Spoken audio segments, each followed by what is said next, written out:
J'aimerais vous poser une question très banale ce matin. Avez-vous bien dormi? Oui, mais trop peu. Pourtant, c'est les nuits les plus longues de l'année. C'est le premier week-end des vacances. C'est les fêtes. On se relaxe.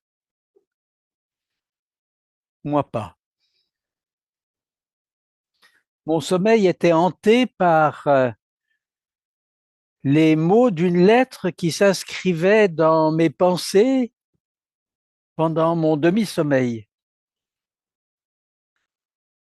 Cette lettre commençait ainsi: Mes chers amis, je vous écris d'Égypte. Et c'est sans doute la dernière fois. Elle continuait ainsi. L'autre samedi, à la synagogue, le lecteur de service a trouvé le passage de l'Écriture où il est écrit: J'ai appelé mon fils hors d'Égypte.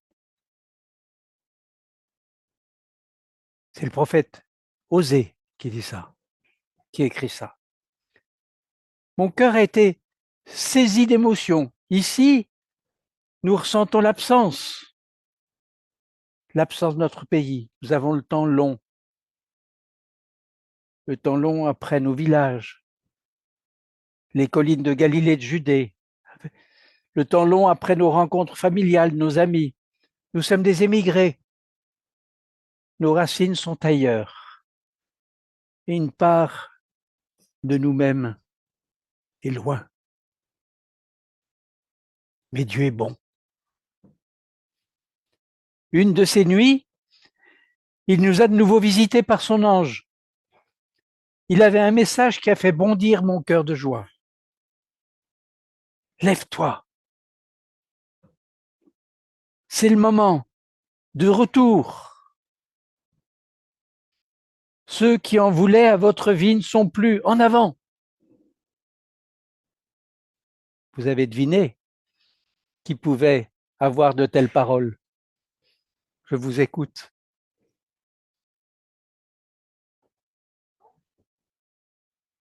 Non? Joseph. Joseph. Et notre échange s'est poursuivi dans mon demi-sommeil longuement, cœur à cœur. Revenir sur notre terre de Judée. Bien sûr, c'est un voyage long et fatigant, à travers des espaces désertiques, avec une jeune maman et un petit enfant.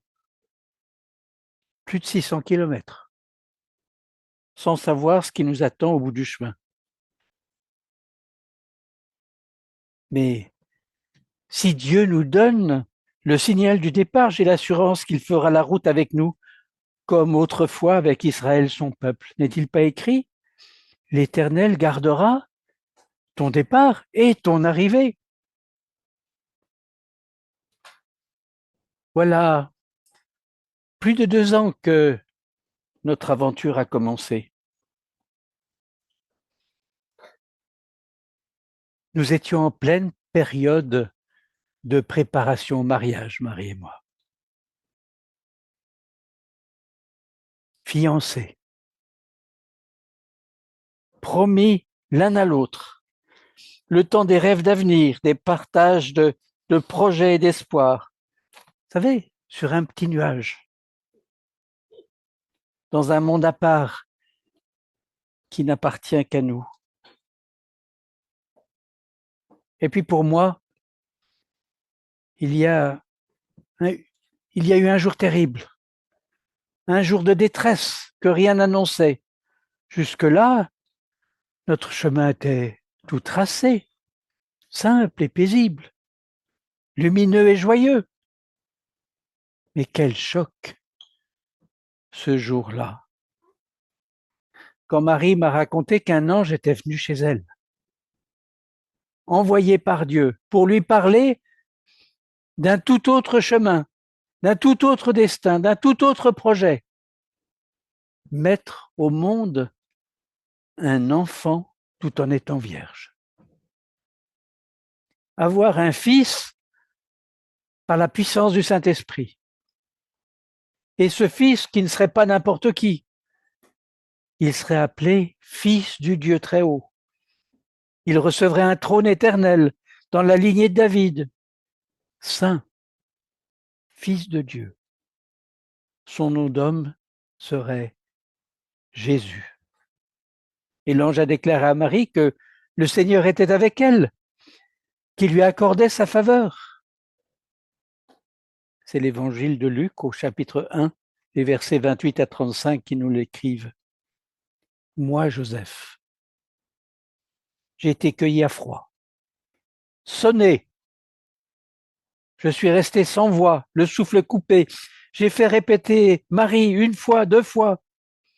Est-ce qu'elle délirait? Est-ce qu'elle avait perdu la raison? Elle inventait cette histoire incroyable pour me cacher quelque chose. Elle avait été imprudente, attaquée, violentée. Mon esprit ébranlé n'était plus capable d'aligner deux pensées ensemble. Pourtant, Marie restait calme et continuait à parler. L'ange m'a dit que c'était le Tout-Puissant qui interviendrait, lui à qui rien n'est impossible. Et il m'en a fourni un petit exemple. Élisabeth, ma vieille cousine de Judée, la femme stérile de Zacharie, le sacrificateur de l'Éternel, à Jérusalem, était enceinte de 6 mois. Et Marie a terminé son récit en me disant, Joseph, j'ai accepté ce plan incroyable de Dieu en lui demandant qu'il le réalise, en m'inclinant devant lui comme sa servante.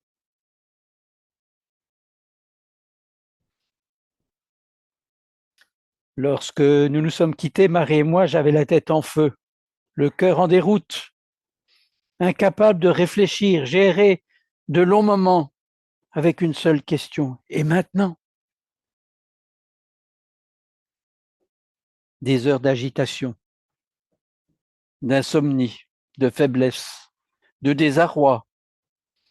Essayer de mettre de l'ordre dans mes pensées, alors que mon cœur ne me répète qu'une chose. À quelques semaines de ton mariage avec Marie, tout s'écroule, elle est enceinte.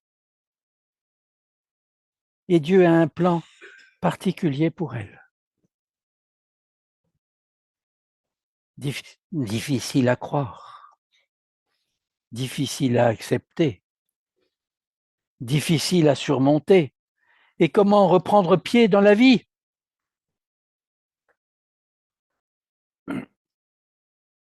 Avec un sentiment d'échec, de trahison, blessé. Il a d'abord fallu que j'accepte de croire que ce que Marie m'avait raconté, le choix qu'elle avait fait à l'appel de Dieu, que j'accepte les conséquences qui allaient suivre pour elle comme pour moi, qui accepterait sans sourciller le récit de Marie, l'annonce de l'ange, celle de Dieu, les soupçons, les médisances, les réactions de nos familles, le jugement des gens de la synagogue, les moqueries, le sujet de certains, le rejet, avec les regards fuyants et les paroles blessantes. Qui aurait cru ça d'eux?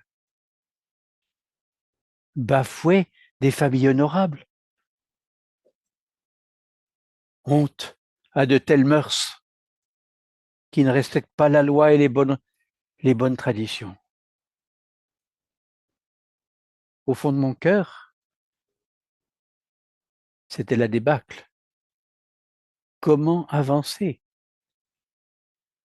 Que faire pour protéger un peu Marie, éviter qu'elle ne soit traînée dans la boue avant de rechercher à reconstruire ma propre vie?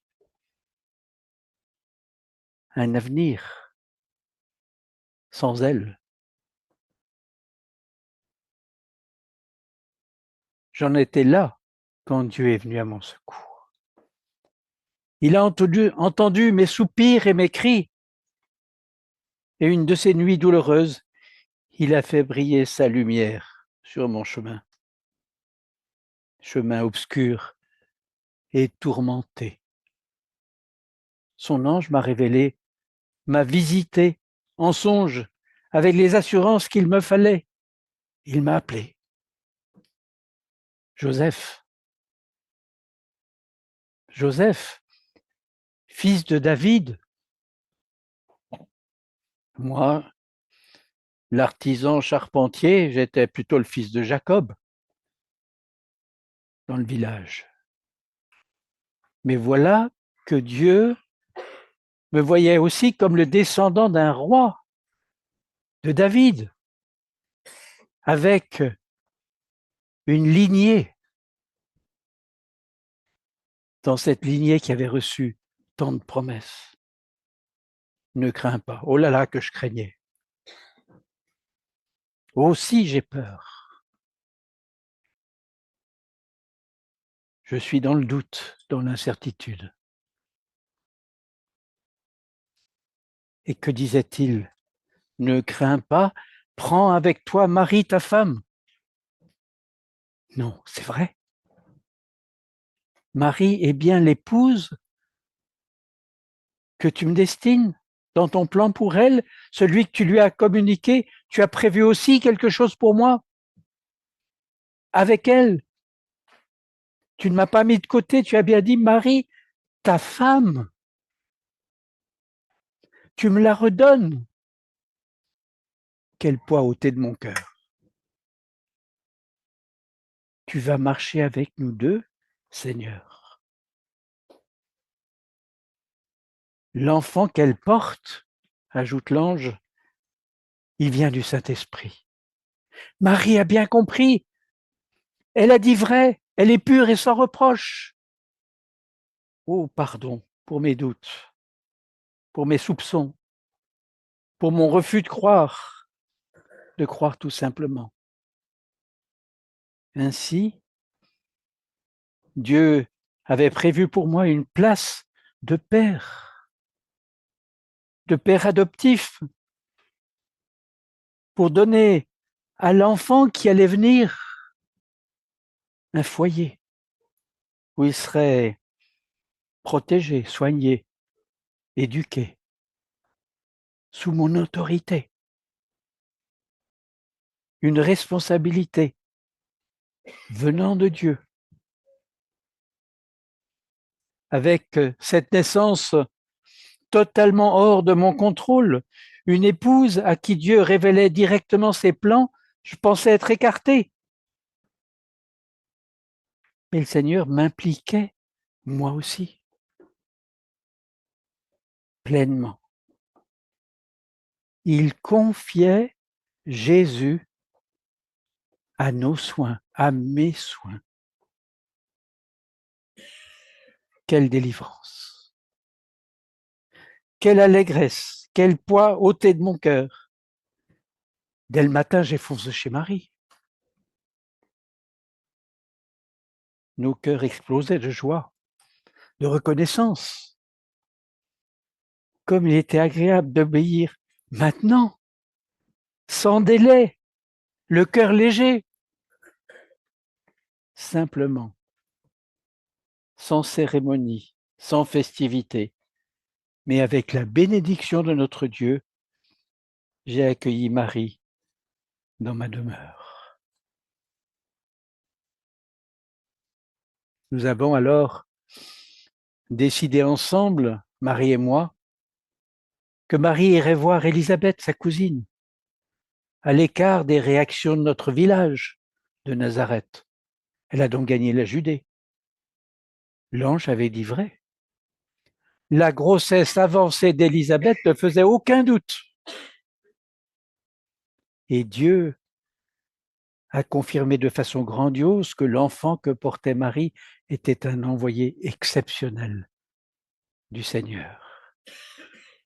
Et l'Esprit de Dieu a mis dans la bouche d'Élisabeth, comme plus tard dans celle de Zacharie, son mari, les paroles merveilleuses qui ont rempli le cœur de Marie de joie et de chants de louange pour Dieu. Alors que la grossesse de Marie avançait, le recensement décidé par l'empereur César Auguste a troublé notre attente. Il fallait aller à Bethléem, la cité de David, mon grand ancêtre. Marie avait déjà fait l'essentiel de cette route en allant voir Élisabeth, qui était dans les collines de Judée. Mais les conditions n'étaient plus du tout les mêmes. Faire maintenant plus de 120 kilomètres pour monter de la plaine de Galilée jusque dans les collines de Judée, c'était pas un parcours de santé pour une femme enceinte. Enceinte de 8 mois.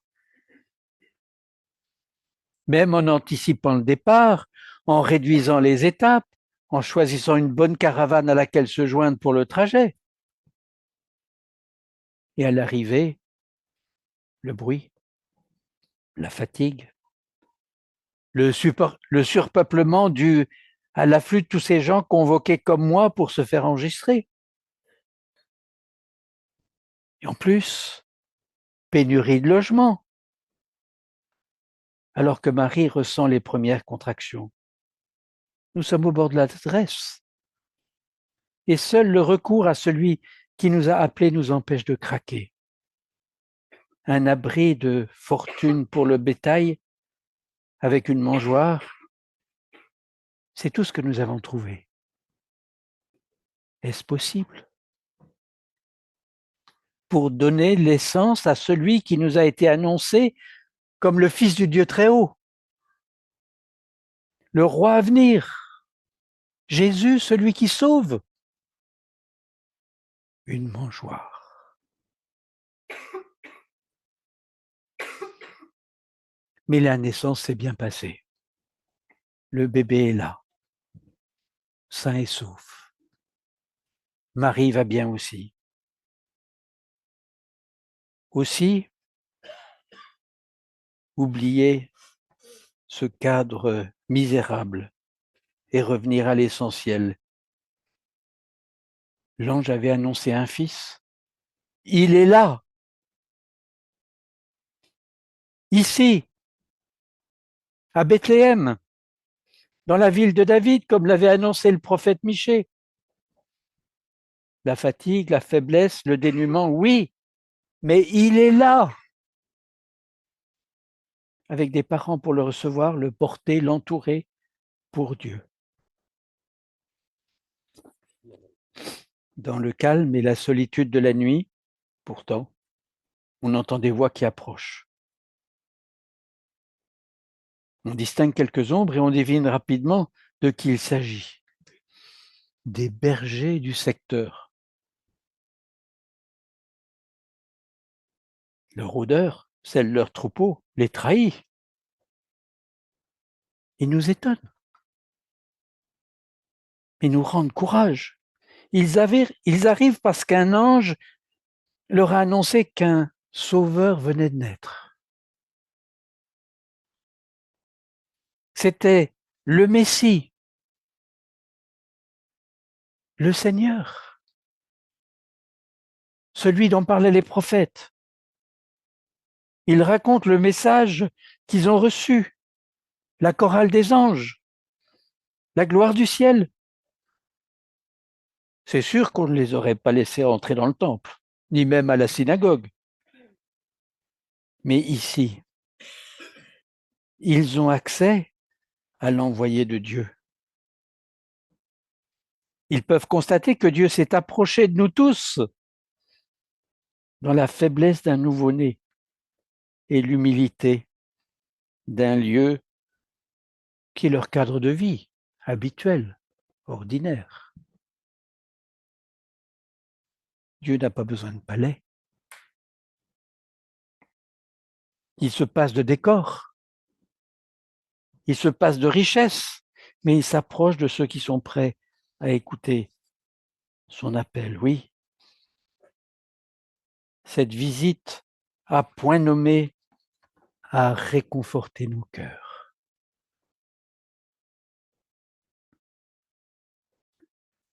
L'ange, lorsque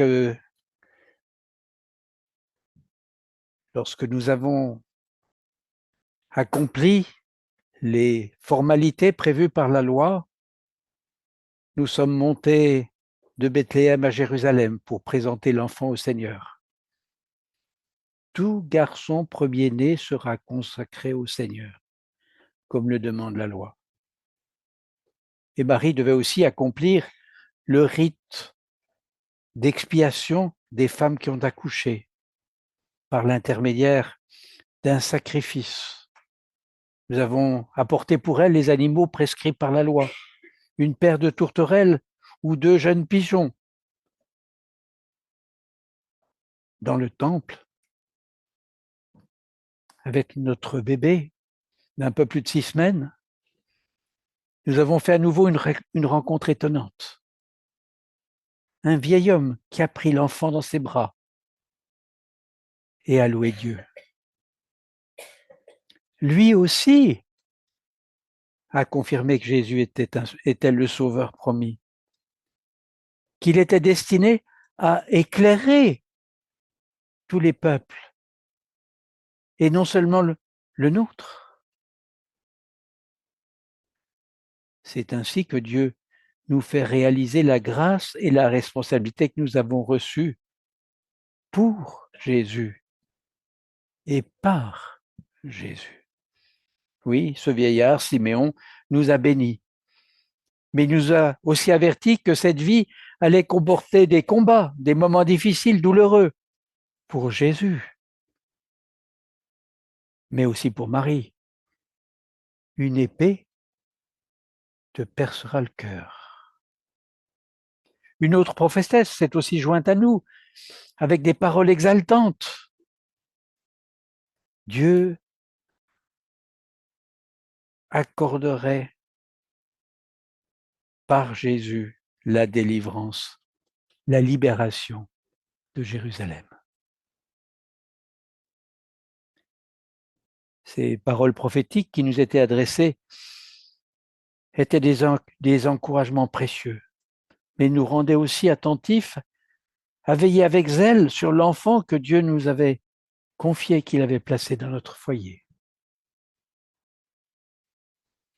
De retour à Bethléem, à 8 kilomètres de Jérusalem, dans la maison que nous avions trouvée une fois passé l'afflux du recensement, nous avons eu une autre surprise. En voyant débarquer un jour des personnages venus de loin. Ils avaient fait étape à Jérusalem, pris des renseignements, cherché des informations pour rencontrer le roi des Juifs.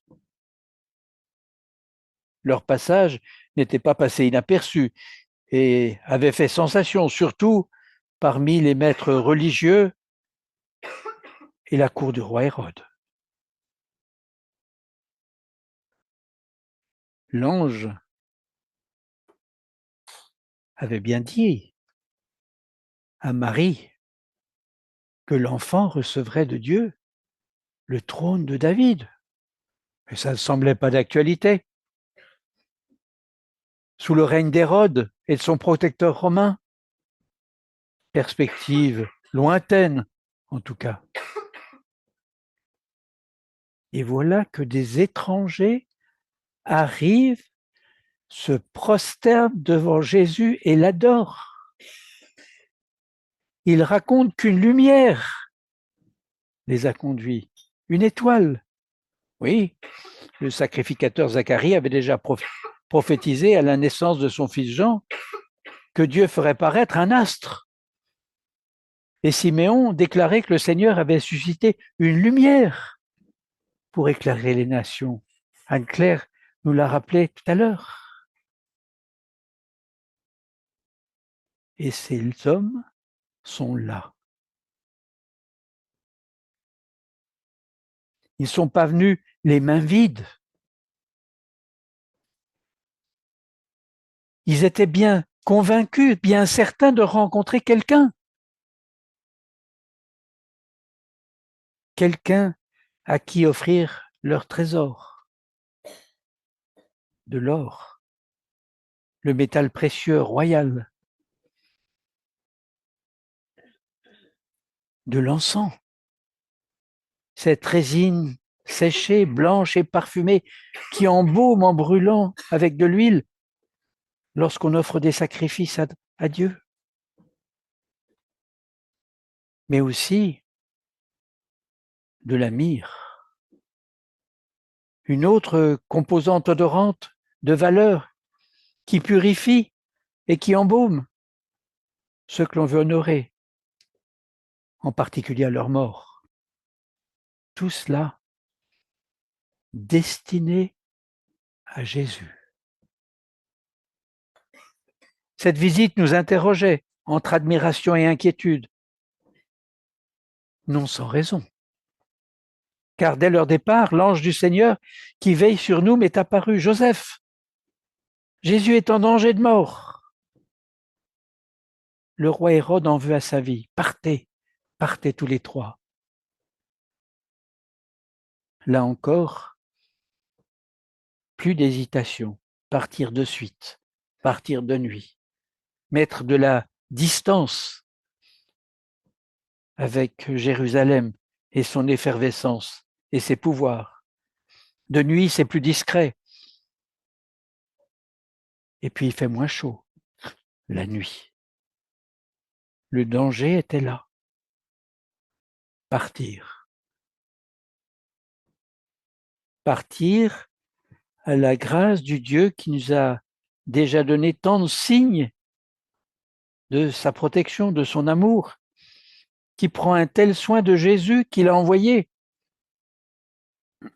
Partir pour des jours de marche, des pistes de plus en plus arides et caillouteuses, plus de 600 kilomètres de tension et de fatigue, avec des caravanes, des convois, des compagnons de route pour ne pas rester seul et sans défense face à des animaux ou de mauvaise compagnie, des gens mal intentionnés, avec une femme qui relève de couches et un bébé de quelques mois.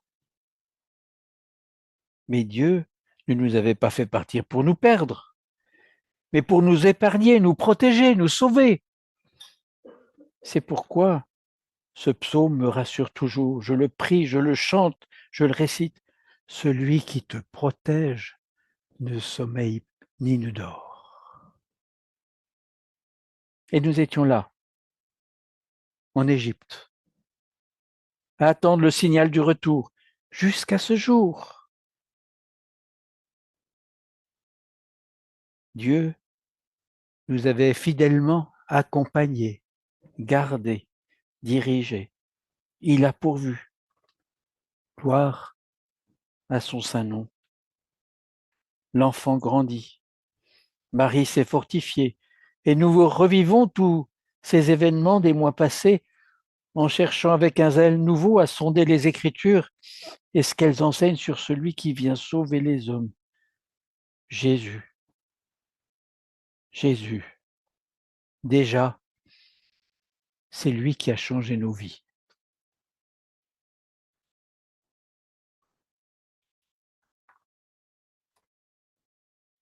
Après ce long parcours revécu avec Joseph,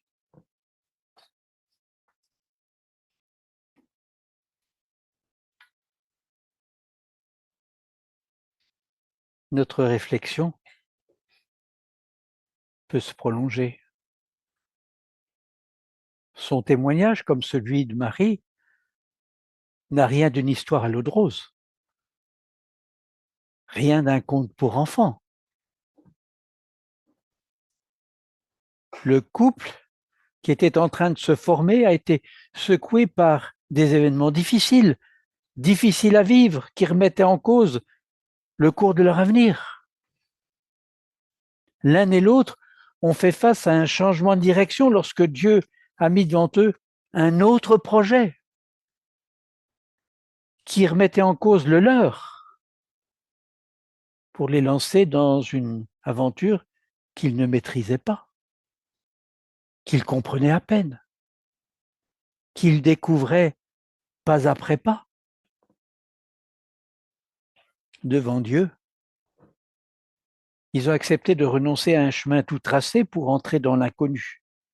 Un inconnu qui avait un nouveau centre, hors de leur contrôle, Jésus. Ils ont accepté de servir, de passer en second, de croire ce qui leur était annoncé, de découvrir pas à pas un nouveau destin avec une seule assurance, celle que Dieu lui-même était avec eux, Emmanuel, Jésus, et que toutes ces promesses étaient vraies. En contrepartie d'un parcours de vie incertain, il y avait le secours certain et tout-puissant du Dieu de grâce, du Père, du Seigneur Jésus-Christ. Alors que Jésus n'avait encore aucune réalité visible pour eux, puis alors qu'il apparaissait comme un être humain sans parole et sans force, un bébé, le déroulement de leur vie a été bouleversé. Jésus a changé leur vie.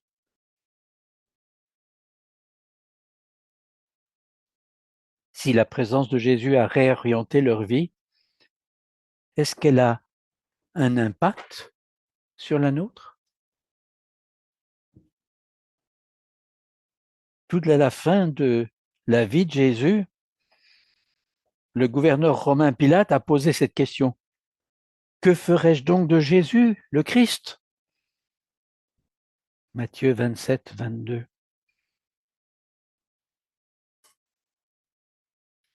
Ils ont accepté Jésus, Marie, Joseph. Ils ont accueilli Jésus. Ils ont suivi Jésus. Ils ont servi Jésus. L'Évangile nous dit que Joseph était un homme de bien, un homme juste. Mais pour Dieu, c'est pas suffisant. Ça ne suffisait pas pour lui comme pour Marie. Pour Joseph comme pour Marie, Dieu traçait une autre vie, un autre chemin, conduit par un nouveau maître. Jésus, le Dieu qui sauve. Et cette question nous est encore posée aujourd'hui. Rappelez-vous la question de Pilate. Que ferai-je donc de Jésus, le Christ, celui que Dieu a envoyé pour être avec nous, pour transformer nos vies, pour nous conduire jusque dans la vie éternelle?